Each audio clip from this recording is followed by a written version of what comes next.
Hello again, Wall. It's time now for the denouement of the Pantheon.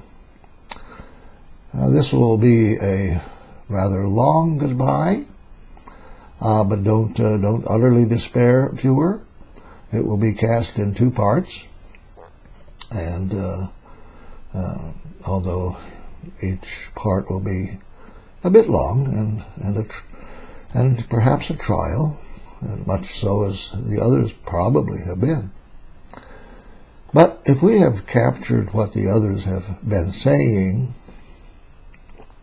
if we have understood the two things that have gone into the Founding Fathers' Declaration of their independence, it should be able to be concluded that it's entirely natural for the United States to have come to embrace the UN, its Universal Declaration of Human Rights, the epitome of the expression of natural law,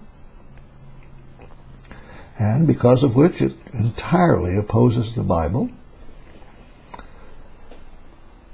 For the Declaration of Independence, these elements together that we have explored becomes possible to see as the precursor of the UN, its structure.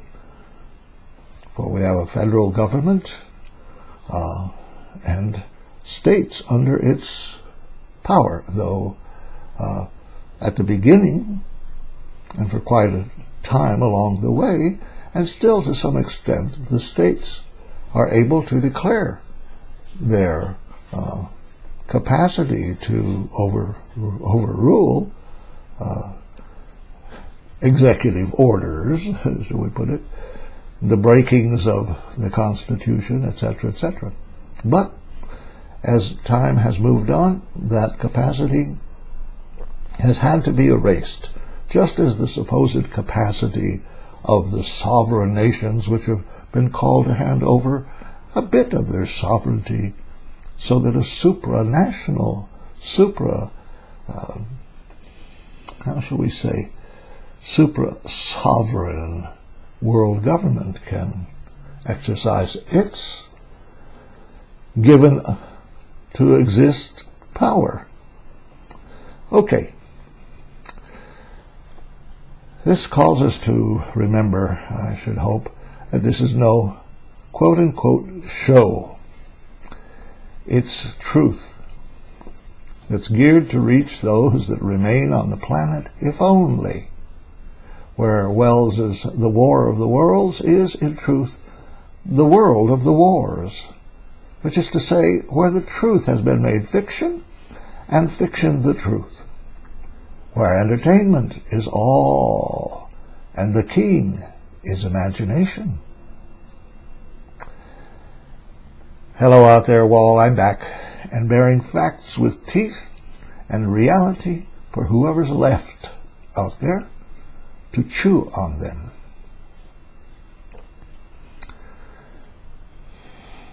Now, let not the viewer get up in arms over the prospect of entering again into the high-blown realm of philosophy, though I've done my best to make the subject understandable, if not altogether palatable.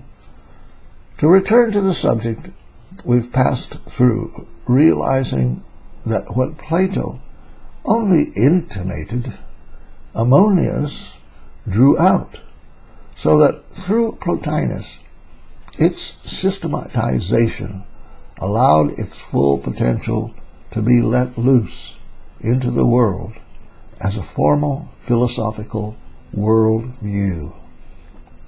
Thereafter, as having been minutely expressed by that philosopher, its relentless nature found the means through which it has become unleashed, to an extent perhaps known only by the civilization that suffered the deluge, which civilization, by the way, was put to its end by God, should I say likewise, for its extremes of violence and disorder. Read Genesis chapter 6 in regard to that, but read today also. For both worlds bring into view a humanity gone absolutely berserk, out of whack, and on the way to where an out-of-control spiral into Plotinian oppositions, morphing into double and triple-crossing hyper-Machiavellian machinations, find release only in exacerbations feeding off a wheeling and dealing military-industrial complex, aiming finally but to increase a profit margin in advancing technological skill to a point where an armed-to-the-teeth world knows no end but to finish the job our nature started.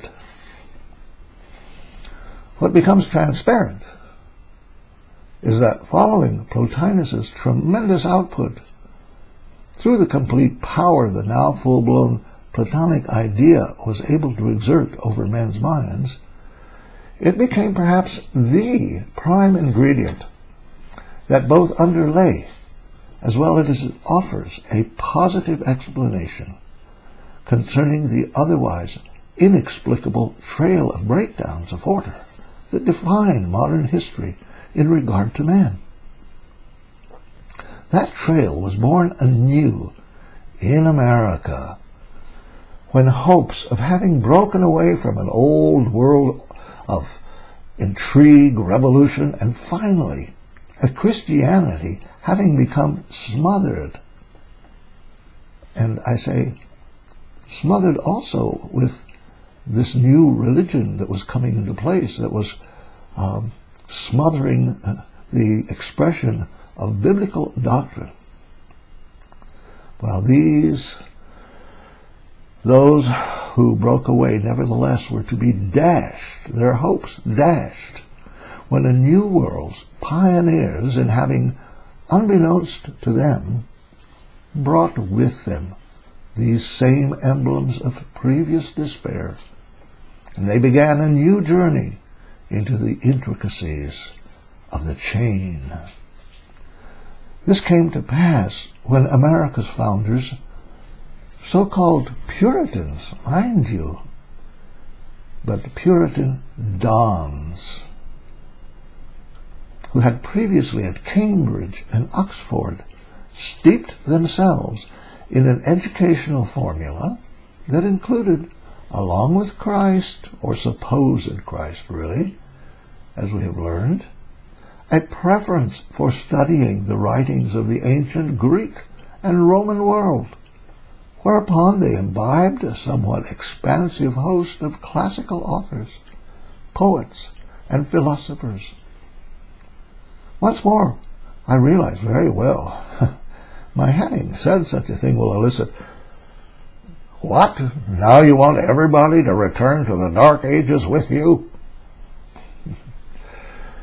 In response, I can only say that's what they were reading before, as well as to a lesser extent in the Dark Ages. Perhaps that had something to do with the turmoil that constituted each of our ages.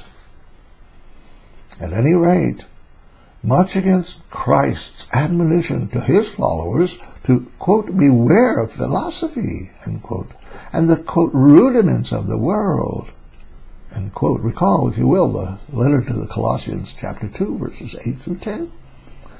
These holy fellows brought with them their Aristotle, their Cicero, Porphyry, Ramus, Alexander, Erasmus, and other like men of distinction. In short, a mixed bag of all that was required to inculcate fulcrum parts of very Plotinus into the minds of newly sprung Harvard, Yale, Princeton, and William and Mary student bodies of soon to become established people who were to make it to the top rung of the colonial ladder of approved men who then set themselves to establish a new union that could not avoid having become founded on this little realized mixture of old. It would be appropriate, therefore, to find approximately the same mixture, only now added to in the nation's founding document, added to by, well, Locke, Vattel, etc., etc. That founding document being the Declaration of Independence, upon which is based much that is found to have guided the construction of the Constitution with its Bill of Rights. Now I've done it. Might the remaining reader never say no, never say die. At this point, bear with me when I assert that it takes reading my book, What Killed America, and not burning it with silence, and or taking in the first two segments of this present series, the Pantheon, and grasping the Platonic idea fully enough to see the precipitate of that actually outrageous concoction sitting within the nation's Declaration of Independence, though the two, Christ and Plotinus, I stress again and again, and still it does no good, do not mix. No, not at all. Though said view of that fusion and of its propriety is what stands secretly as the nation's basis. It's not seen within that document, and it's not seen as it pervades the whole of the nation, drowning out Christ. It's the principle of unity, the mixture of all possible entities and their points of view all over again. Secretly, I say, because the founders knew not what they were signing on to as being something other than Christ.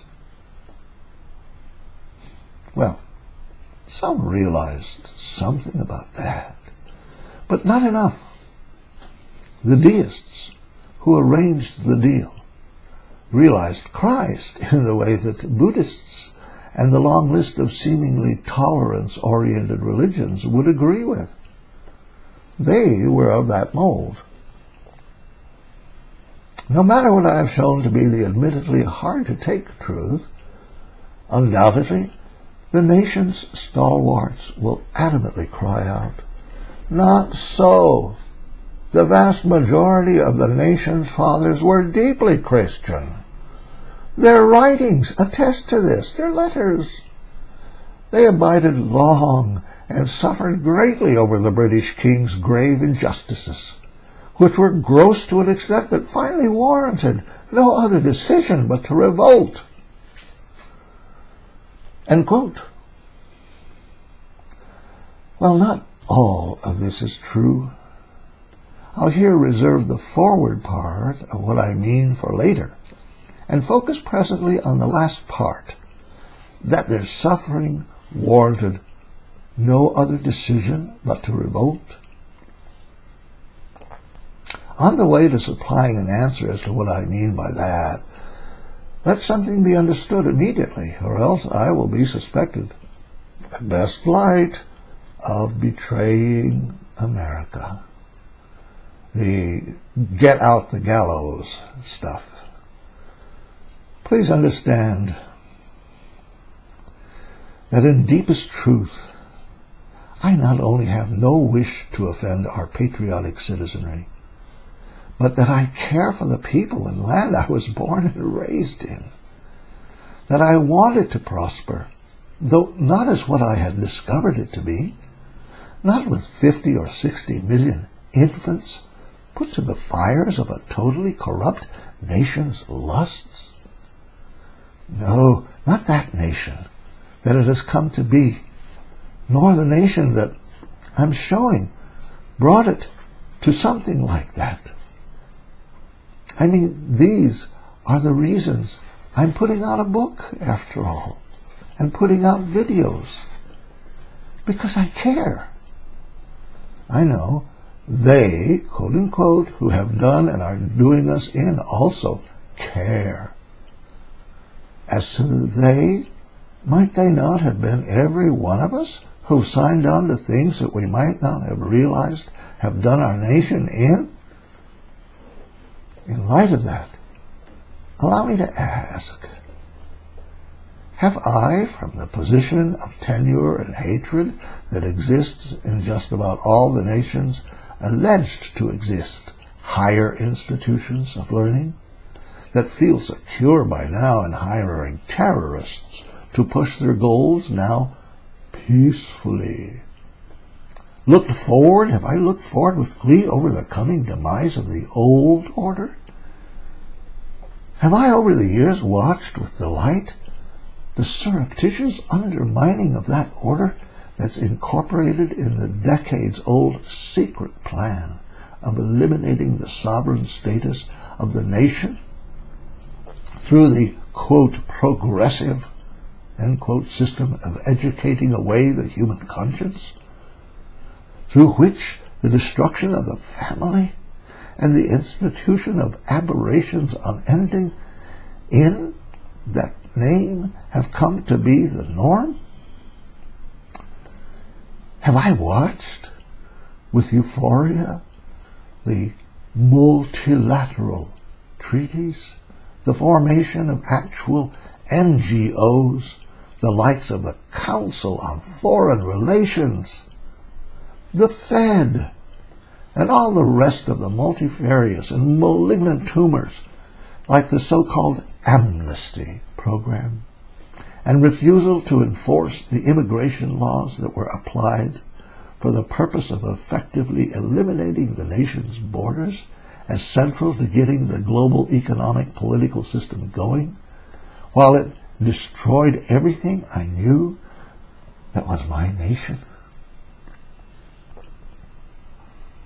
Had I been delighted to learn that from the latter 1930s, China had been planned to be made into one of the final political regions, like the EU and the so-called American Union, by feeding that giant on America's great resources of industry and labor, leaving the states a relative pauper as part of but another political region, equal to all the others that were planned to come into being under a supranational authority?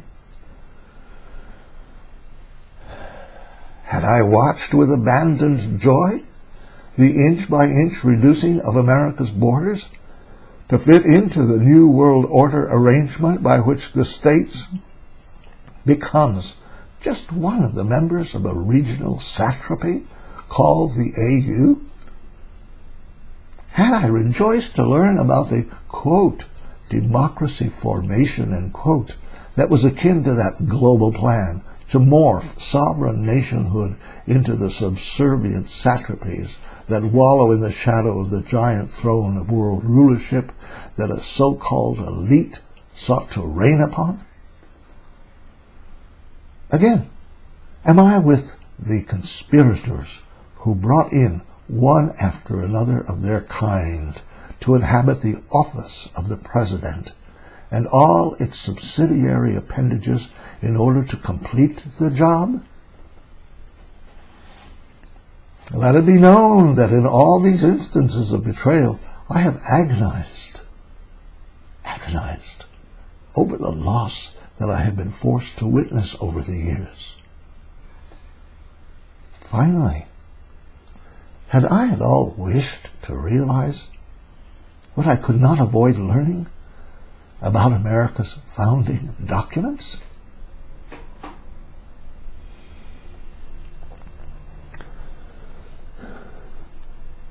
And so, I, with my wife, began to look for the answer as to why all this was happening. And in doing so, we grew up piecemeal in the knowledge of the truth, and we know full well that only that truth will assuage Should we have spent these 18 years while in the States only to present the same false premises that the nation's defenders seem satisfied with presenting time and again, even while they witness year after year a continuing loss, and seem only to be offended upon hearing truths like these that are presented in the book? Absurd! Allow me to clarify that a nation founded actually on God, with limited government, actual liberty, and family order, would be helpful in a world and man geared to disaster. Through these ideals, as they must be understood and applied in truth, according to the Scriptures, and not Plato. But these are not the values of an America that, because of human nature, they never were. Quote, "In God we trust," end quote, had never been other than the God that would seem to satisfy everyone's meaning of it. And now, Islam's that we now have to live with, only because we're caught in Plato's web of a natural law's latest version of so-called human rights. Ideal or not, because these things remain important to us in deepest pain, we have watched for years this nation falling from a high place, and have only the wish to see the tide actually reversed, and not again repaired by the old chicken wire method. That wish is set in truth, and when it encounters truth that must be spoken to correct the fall, and in knowing it will hurt to hear it, I nevertheless, out of love, say that Jesus Christ does not sanction revolution, not of any kind that is basic to the world. An internal individual kind, yes, as a real revolt against evil, and as against the intent to keep order that is laid down by law is sanctioned. It is the knowing of and faithful keeping of God's rules of order by the saints of God through Jesus Christ alone, and by their diligent prayer along with good works, that are the ingredients in the main that constitute the useful sword by which God performs what's needed for the nation to renew. This expresses the New Testament statement in truth, and if it offends, if it bashes, then worry. We should worry, because said offense displays further truth, that the revolution America signals as having been favored by Christ was instead a mixture, the product of a philosophy and now fully systematized principle that thrives on that mixture. I refer again to the philosophy of all the philosophers after Plotinus, from Augustine to Aquinas to Spinoza to Kant, which Rousseau, Grotius, Leibniz, Locke, and others, too numerous to mention, sought to stretch to its fullest potential as a means of overturning the old edifice of Europe's elite. Its underlying premise, the viewer needs recall, is in its essence war.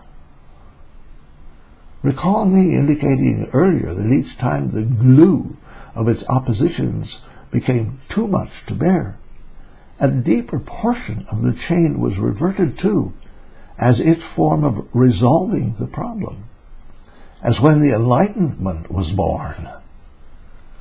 All told, and ever so sadly, as we've come to learn, the American Revolution was born both the product of the chain-led Renaissance and the Enlightenment, and was made praxis even by the excesses of the French Revolution.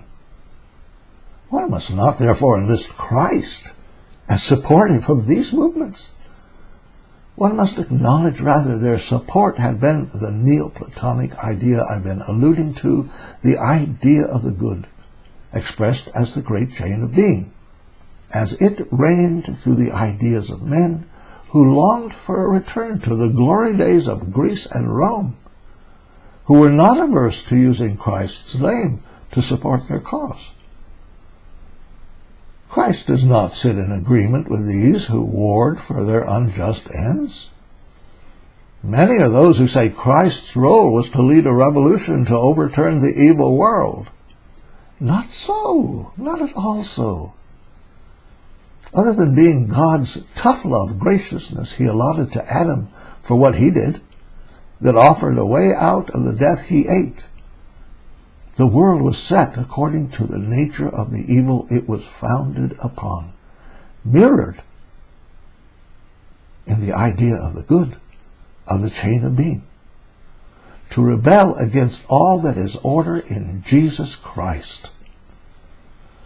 Thusly, it was set to self-destruct. Christ came, like he came to Sodom, to take out a body, a remnant faithful to God. Yes, hail and brimstone came upon the cities of the plain, from which Lot and his family were removed, but only before the final act of destruction came, as the revolt of testing God to the fullest, to the utmost of his enduring patience with the sins of man, which is what's happening in regard to the fulfilling of the chain of being today. But this was when the Sodomites were set on performing their lewd behavior with the Lord and his angels, who came to Lot to take them out. Surely the Sodomites would have destroyed Lot and his family had the Lord not removed them from the city. As surely this world will have attempted to destroy all of the true Christians had the Lord not told us that he would remove us from the world.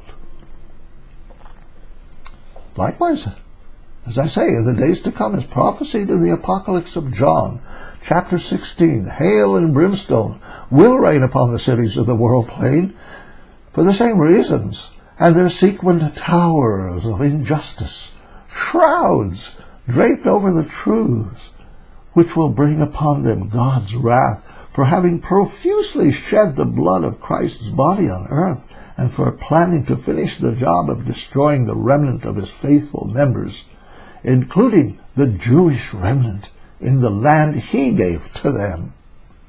Not the UN. He, God. Christ's great work in all was peace with God. That alone of reconciling man and God through Christ's atonement of the former sins. God's arms of war in this regard were and remain the arms of love expressed in the gospel message, but a message that is not devoid of justice and judgment, which message is being criminally put to the test by a so-called gospel of love that excludes God's justice and judgment. It does not warn of hell, of fire and brimstone, so that people would come to be warned and convicted by the Holy Spirit.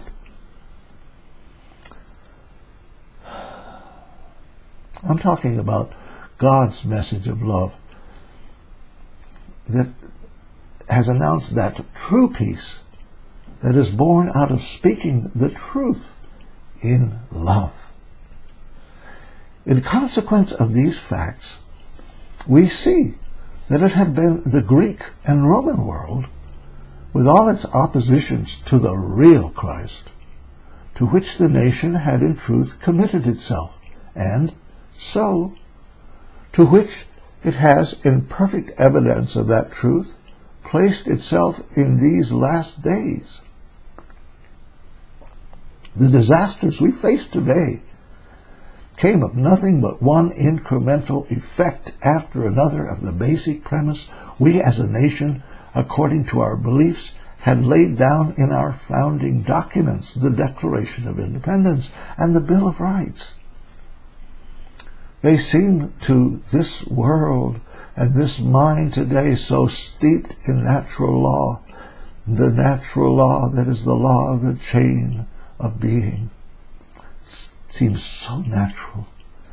The pervasion is so deep that it's very difficult to take what I say about this declaration of our independence. But these things speak the truth, and the only thing that is capable of helping the nation muster what's always been required to find a true way out of its increasing duress.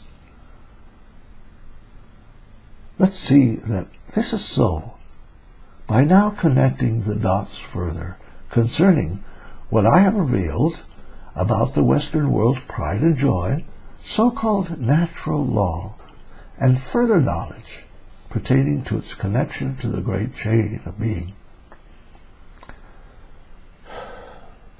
First, let me again identify what supposed natural law is that relates to the subject matter of this video series pertaining to the unity principle.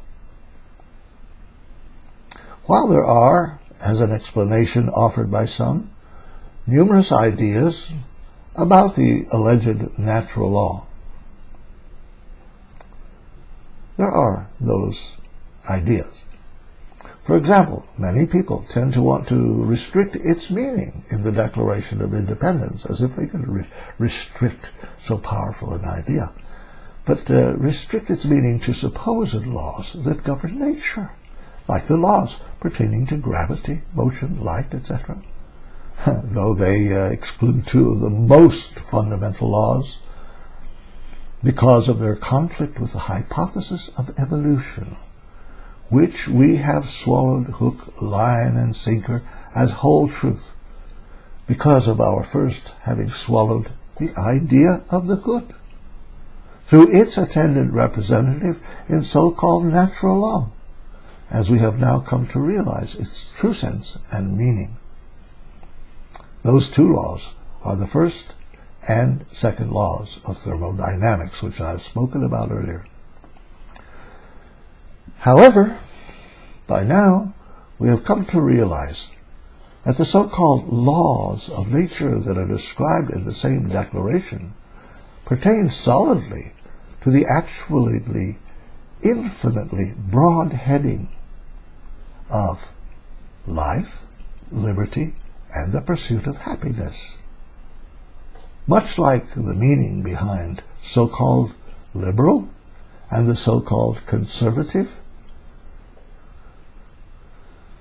has slid downhill to where their meaning fits succinctly under today's now more expanded meaning, under the same declaration of, quote, equal rights that are unalienable, quote unquote, by their nature. That means, as we have already come to a conclusion about, that they fall under the heading of classical natural law, whereby human rights are made recognizable according to man's nature as being rational. And as humans are said to be rational, then morality should conform to that nature. Be it known that this conception is always presented at the expense of the fact of the Bible's revelation of man's fallen state. Hey, watch out for man's nature is what the Bible warns, as also what man's history should but cannot warn. A reason-corrupted creature, always set on creating a view of himself vindicating his state of being. As when natural law always comes packaged whereby the Hobbesian, Darwinian, essentially survival of the fittest interpretation of natural law offers a take on man's nature that in its agreement with Neoplatonism must actually exclude the event of his fallen state. His state is a sine qua non of what's presented and not as an inherited detriment. This interpretation has deep relations with what the chain declares about man's nature as being fundamentally good. Yet the true nature that remains hidden under the cloak of so outrageous a definition is that man's nature, as it is described in the Bible, is corrupt. For it says that, quote, the imagination of man's heart is evil from his youth, end quote. The word imagination here is in the Hebrew yetzer, meaning frame or formation. So the formation of man's heart is evil from his youth. That's the inherency to do evil. That's from Genesis chapter 8 to verse 21. I suggest the reader or the viewer read it. The fact is that, like every one of us so-called nature's laws, like the law of gravity, reveals a corrupted state,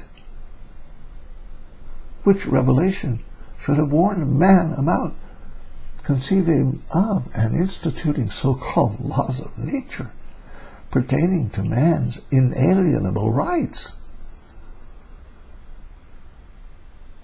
But it did not reveal that, because this is the world. In the end, the extreme success of Plotinus's idea of the good means that every instance of their perception had been influenced by that all-inclusive idea and would end up allowing it to run free and whole in the name of life, liberty, and the pursuit of happiness. I had said elsewhere that I had seen the precipitate of so outrageous a mixture as when Christ had been placed in apparent agreement with the world, upon my having witnessed the idea of the good sitting within the Declaration of Independence. That is, for one thing among a number of them, uniting Christ and the Greek philosophy, or Christ and the world, the linking of opposites that fill out the unity of the good. However, that image is pure fiction. It is illusion. It only appears when one imagines the term their creator, as it appears within the Declaration of Independence, refers to Christ. But that's imagination working, which is what the Christian signatories had wanted to imagine, and what so-called conservatives are doing today. Yet they couldn't name Christ, could they? The fact is, Christ isn't there at all. And somewhere, somehow, deep inside, they knew it. Because they wouldn't sign his name to it. They signed the world's vision of Christ. It's that illusion that presents the utter fiction that Christ is there sitting in the pure extent of toleration that the idea of the good's inclusivism calls for out of him, which tolerance is called for expressly by the so-called natural law, as it eventually, of course, came to be enunciated, which is not at all unusual, and that in the glory days of Greece, Athens itself was but a microcosmic expression of what the world, as its man, was saying about its destiny. It was in revealed form an allusion to the idea of the good's all-encompassing toleration of every man's idea of God, and as that, nothing other than Rome's Pantheon, which universal pantheism, as it ultimately came to be expressed under natural law, merely codified an agreement that people's gods and their temples in people's minds need not be expressed in monuments, as when in America the ancient proverb that, quote, there are more gods in Athens than men, end quote, found its completion. What's the connection between supposed natural law and toleration according to their political religious connotation? Well, we have learned a great deal about that, but we're going to continue. I believe the answer to that question in a greater sense will fill out as the video continues.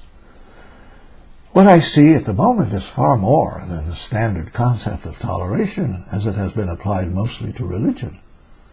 That of seating, for example, Christ with Buddhists, or seating Christ with doctrines which actually oppose his teachings, which presents a worldview, of course.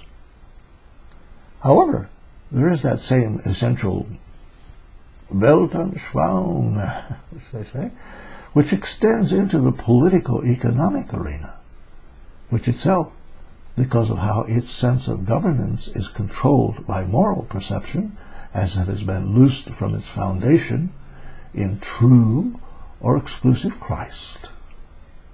Exclusive Christ, which is to say, to the enduring pain of his detractors, I am the way, the truth, and the life.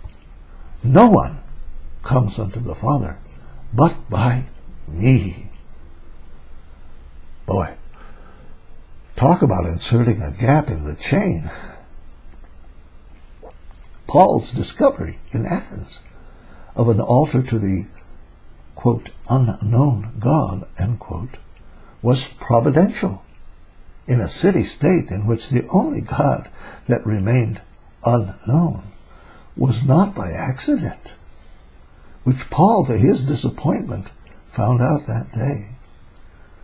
For Christ, according to his nature as God, was required to remain unknown, a role also befitting the pluralistic model of him, draped in an Athenian pluralism, as in Rome's more succinct definition, the Pantheon God, one of many, making his way in passing from an Alexandrian apologia to where he thereafter found a spot among an infinitude of creators, quote unquote, the one God of an America, calling, as in eons before, the unknown God to remain unknown, as an ultimate expression of an enlightenment-loaded declaration of man's independence from God's authority.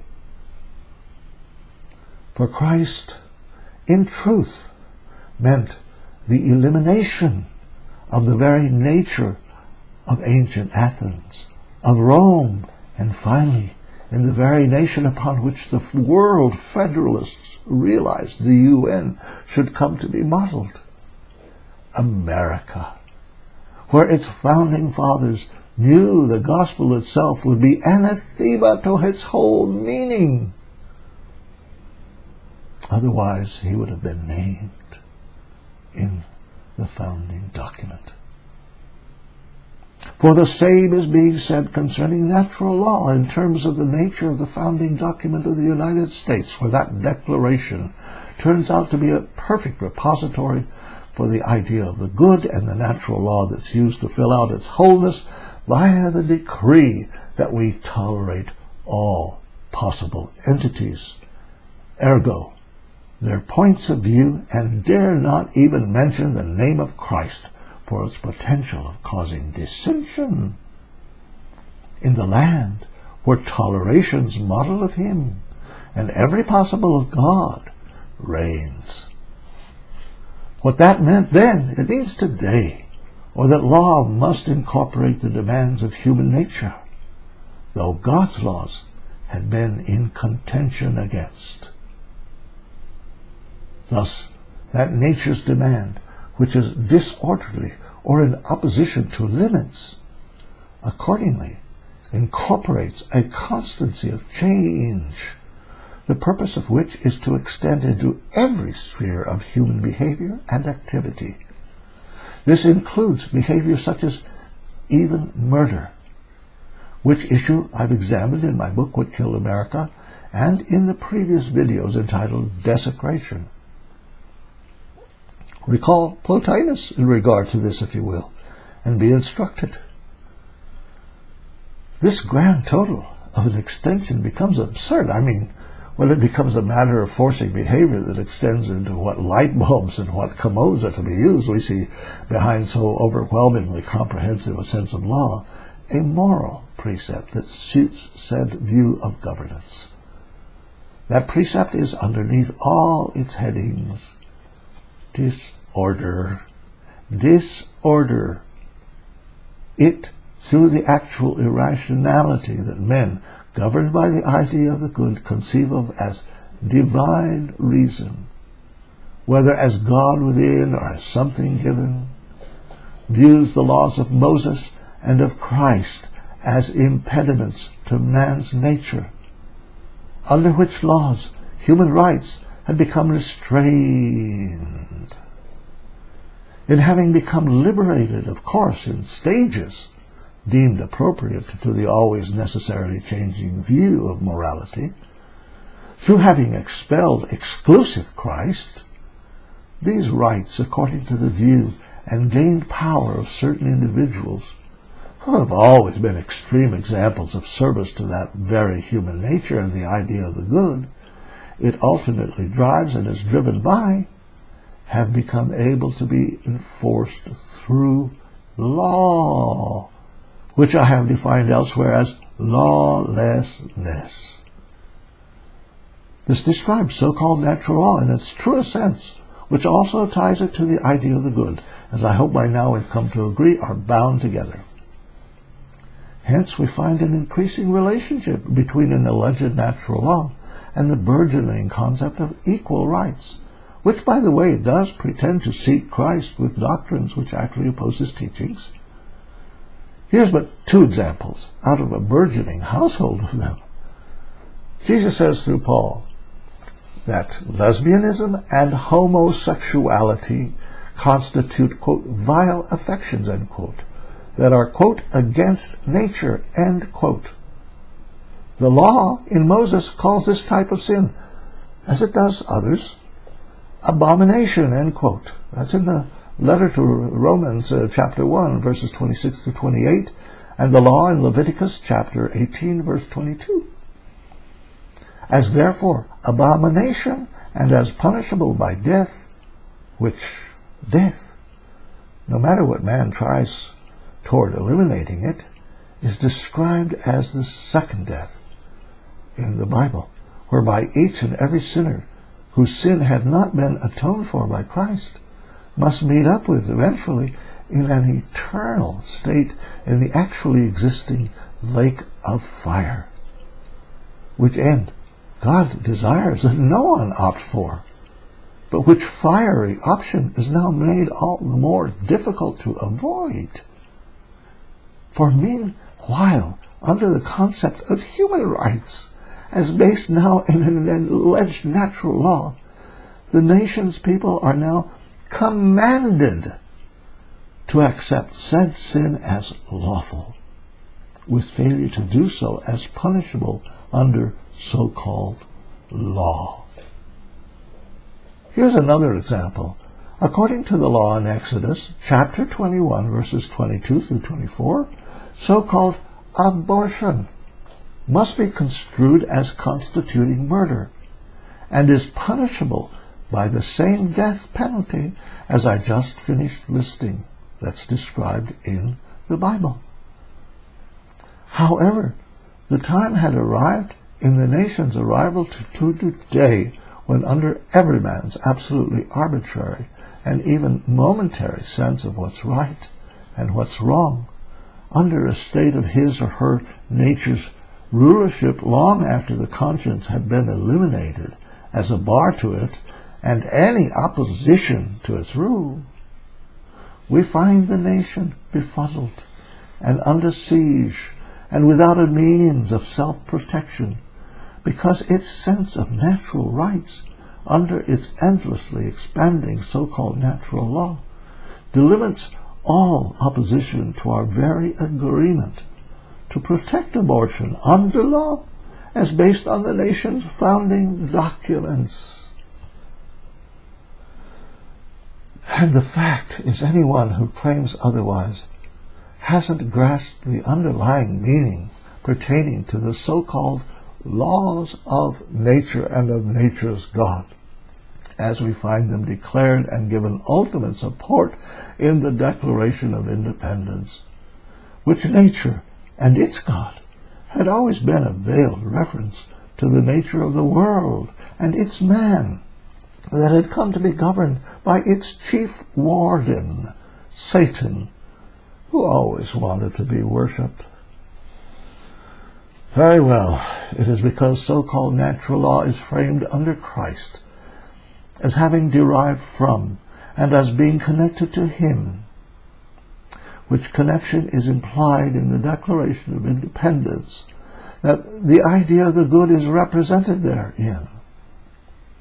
He is said by those who wish it to be so, to be the Creator that has endowed us with the individual or human rights that are exemplified as the founding basis of the nation's so-called independence, which is to say, the life and the liberty it presupposes as necessary for the pursuit of happiness that fills out the necessary unity of the whole that's propounded as basic to Plato's idea. Natural law, as I'm sure the reader has come to realize, like the chain of being it represents, is as about a thing as the sin that dwells in our members, or as Satan's lust to be hailed as God. It never was fixed. Actually, it was simply needed to look that way in order to take off and running. It is an unfolding concept allowing the whole beingness that's ultimately demanded according to the unity of the whole that is unfolding in accordance with the idea of the good.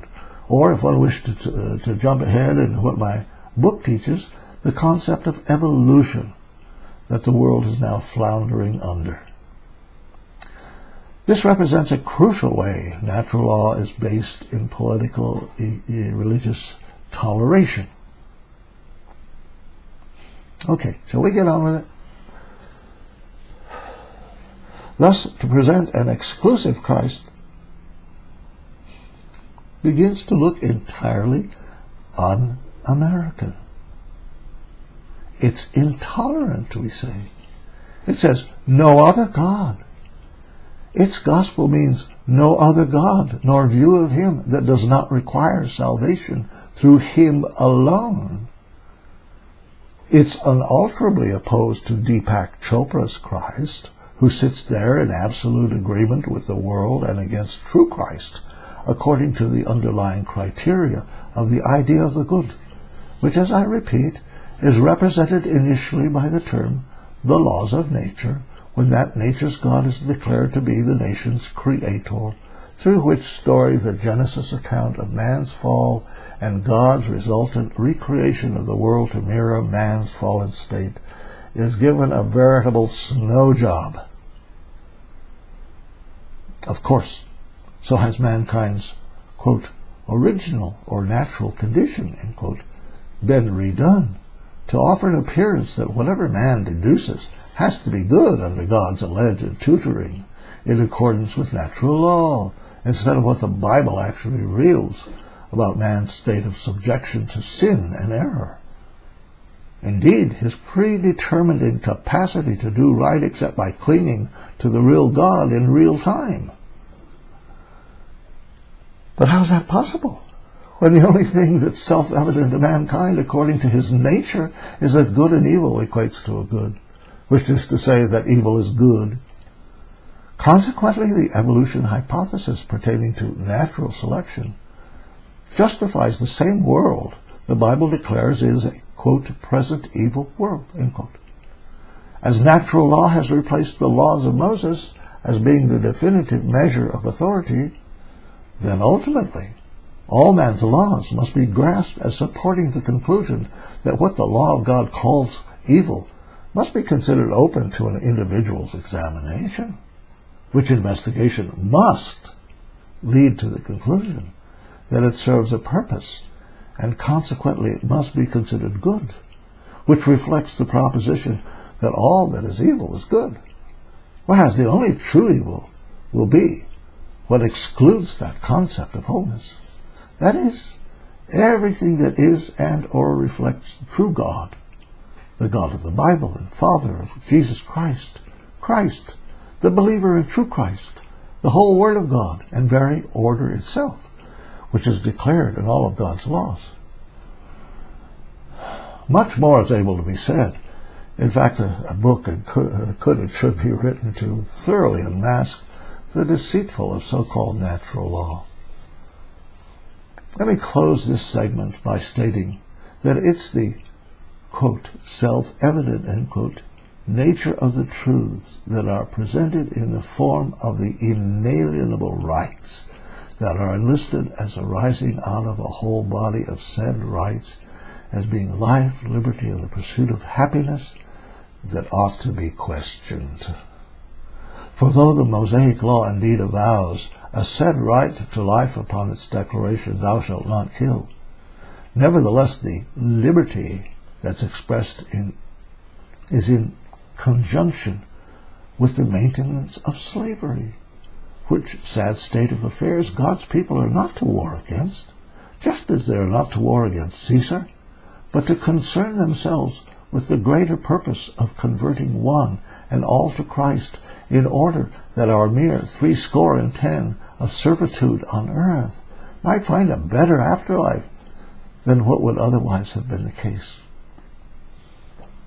Therefore it becomes difficult indeed to suggest that the God of the Bible warrants said liberty as it's expressed in the Declaration of Independence, and its concept of natural law that is said to take in human rights as an adjunct, or better yet, a corollary pertaining to the preservation of life.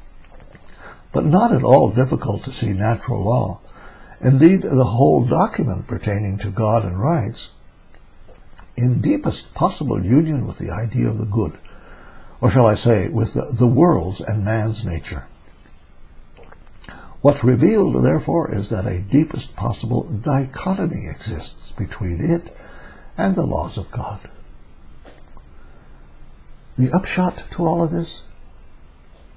The nation had no fundamental protection of Christ, but was destined to go the way of the world in a deepening submission to man's corrupted nature. All of man's hopes that Christ had founded the nation notwithstanding, yes, they acted as somewhat of a bulwark in the daily life of people, but a bulwark that was destined to be overcome by man's nature that they had opened the door to all the while. All the preceding is why I, in leading into this segment, said that the product of so outrageous a concoction as when Christ had been placed in apparent agreement with the world, which is what I, who had learned well what the idea of the good was all about, was entirely an illusion performed by the highest sort of sleight of hand over centuries of its construction, as I witnessed its key elements sitting within the nation's Declaration of Independence.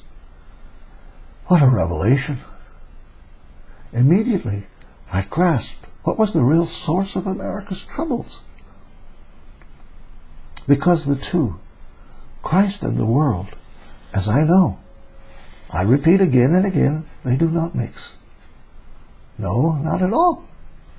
Though, as I have shown by now, and am ready to further enlarge upon, that said view of such a fusion and of its propriety is what stands as the nation's basis. I know I repeat this ad infinitum, but it's hard to get through the wall that surrounds each and every one of us. Thus the rules that emerge victorious are seen in the fruit the U.S. Declaration of Independence bore through the illusion of a Christ leading an ecumenical movement in supposed agreement with the idea of the good, which is anti-Christian. How can America then resist the coming Antichrist?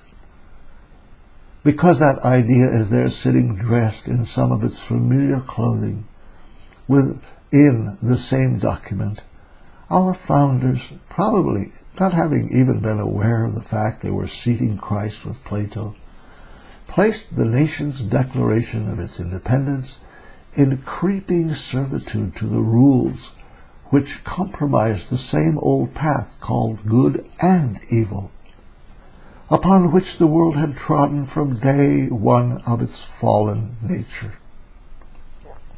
Here, in all actuality, and underneath all the brouhaha about civil rights, the idea about good and evil equating to a good became the standard, though it is the very principle on which this present evil world, quote unquote, is based. In other words, the nation's founding stone has been, as I stress again, a justification of evil in this evil world. Ultimately is saying exactly what the Neoplatonic idea proposes, that evil is good. That's the fruit it had begun to bear until it became too ripe to eat anymore. My book tells it all, this saddest of all stories, in which the tree bore its fruit of culling Christ daily out of the body politic that was being gathered until the day called post-Christianity, when the culling has become much too obvious, for some people at least, to miss, though there remains yet the allowance for exclusivity of a sort. The trend is toward what one needn't guess is the next stage. Let's foresee it now as the idea of the good's preference for a post-Christian world, perhaps without the cost in blood. That's coming, though.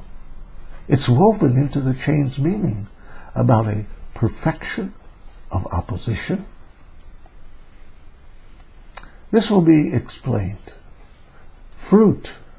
We hear that word all the time out of today's conservatives, as well as its so-called Christians, whose fundamental argument is, look at what good fruit the nation's founding concepts of life, liberty, and the pursuit of happiness have borne. The abundance is assigned the usual potpourri, including their Christ figure, freedom of religion according to natural law, and the idea by some of limited government, by others, mustn't exclude other points of view, big government, and the argument goes on without capacity to an end, or of an end, rather. Borders, no open borders, while all goes down the drain called progress, because Christ simply wasn't there in the first place. How could there but come an end of the true family unit and any true meaning about a sovereign nation? Because these foundations, as I am perfectly able to reveal, weren't actually there either. And the abundance, quote unquote, from whence did it come and where is it going? People thought they were into things of a true order when most of them never really knew its recipe. However, that motivated them to produce an illusion until there was, quote, hey, now we're cooking with gas, and time bought for abundance to be used to fully support what the actual rules called for it to support. For the situation, as I say, isn't static. It's not the old static great shade of being.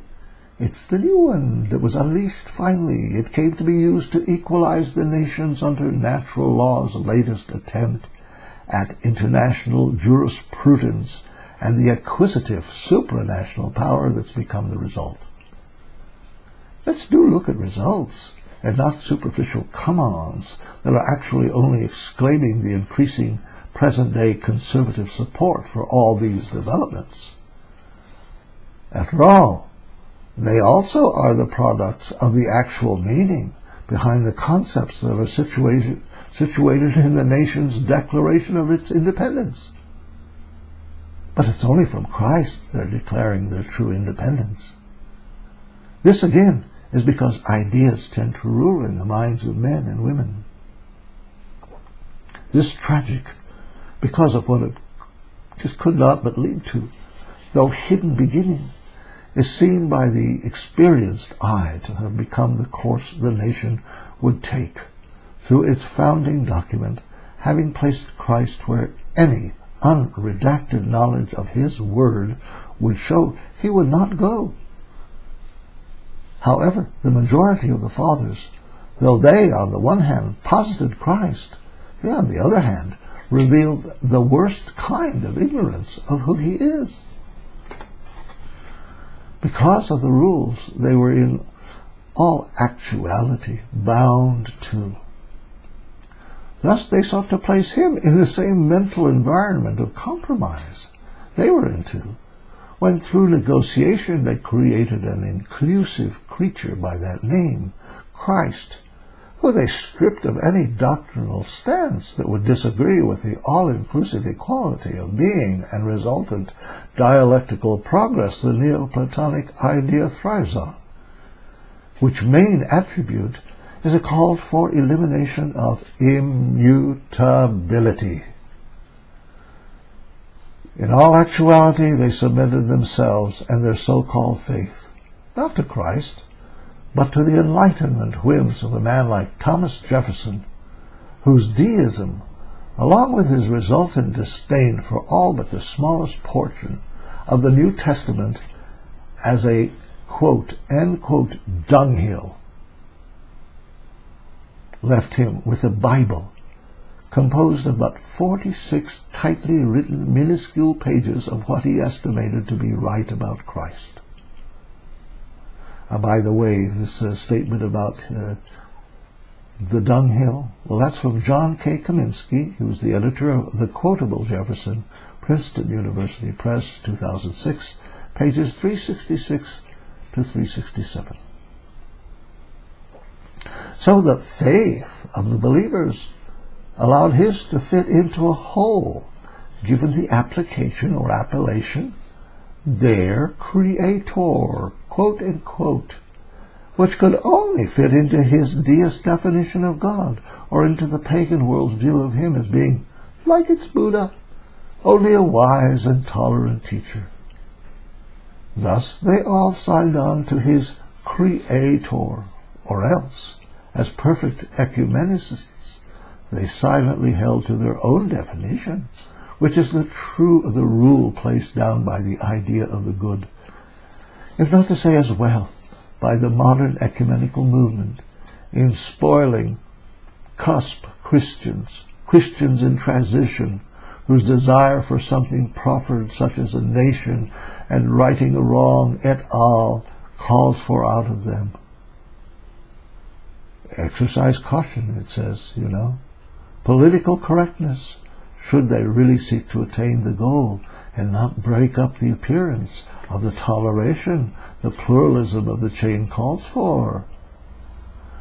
Hence they were left with Jefferson's inherently all-inclusive definition alone, by which any form of a gap or exclusivism, as in the presence of Jesus Christ, is disallowed. We're talking all in all about the same dialectical process that emerged through seating a thought-to-exist Christ in a thought-to-exist agreement with what sat in absolute and utter opposition to him, alone. But that's the very nature of the idea that my wife and I encountered when we found its attributes, its deadly fruit, in almost total bloom all around us in the land of the free and the home of the brave, long after it had ventured to travel down that ancient winding road that led to the destruction of so many empires.